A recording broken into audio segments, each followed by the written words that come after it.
Welcome to the deep dive. Today, we're zoning in on a specific cyber fraud case from Hasanpur. But the goal here is bigger, extracting some universal, really high-impact lessons for all of us navigating digital security. So the core incident involves Shakeel Khan. He's a district president for the Bharatiya Kisan Union's Minority Wing.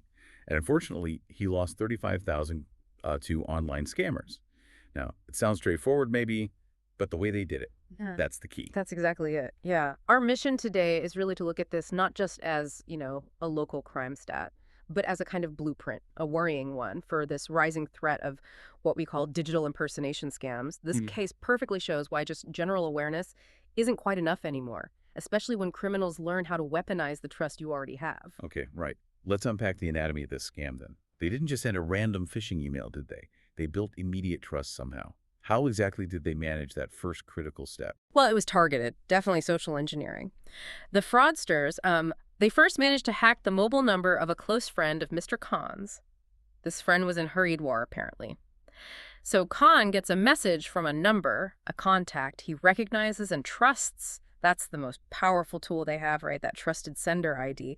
And the message had a link, a suspicious one, in hindsight. Ah, I see. So the message comes in, looks legit because it's from his friend's number. Yeah. His guard is down. He clicks the link. What happened next? What was the sort of point of no return? Clicking the link was bad, definitely opened the door.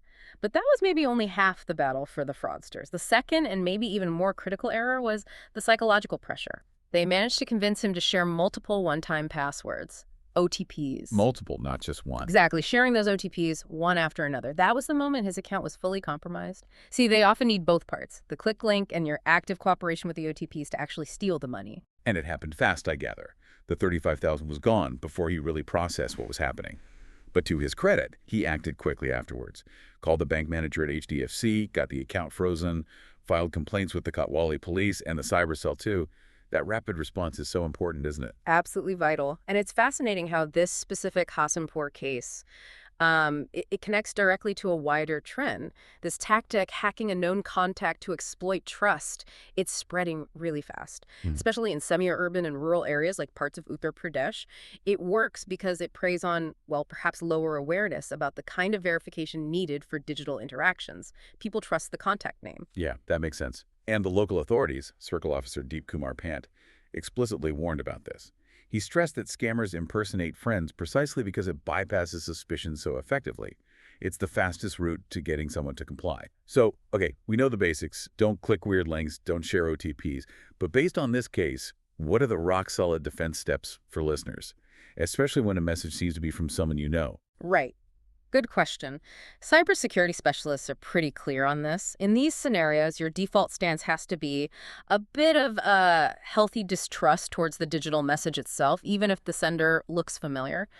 So, 4 key things. First, always verify through a different channel. If you get a weird text asking for something, call the person. Don't just text back. Use the phone number you already have stored, not one potentially provided in the message. Call them. Got it. What second? Second, just don't click suspicious or unfamiliar links, period. Doesn't matter who appears to have sent it. If it looks odd or unexpected, leave it alone. Okay. Third, treat your OTP like digital cash. It is access to your cash. Never share it for any reason, even if the person texting sounds like your best friend in terrible trouble. No. Never share it. Right. And the fourth? Fourth, make sure you have instant SMS alerts enabled for all your bank accounts. This way, you spot an unauthorized transaction immediately. Spotting it fast means you can react fast, like Mr. Khan did, to get the account frozen and limit the damage. So, when you put it all together, the real challenge has shifted, hasn't it? It's not just about spotting a fake email from a stranger anymore. The vulnerability now is that trust we naturally place in a name and number we recognize, even when that digital identity might have been hijacked. Precisely. And that leads to the thought I'd leave everyone with today. As criminals get smarter, hacking your friends' accounts, not just random ones. How do you personally balance the sheer convenience of instant digital messages with the absolute necessity of sometimes stopping and doing that old-fashioned verification, like making a voice call? When does that digital comfort, that trust in a familiar name on your screen, actually become your biggest security risk?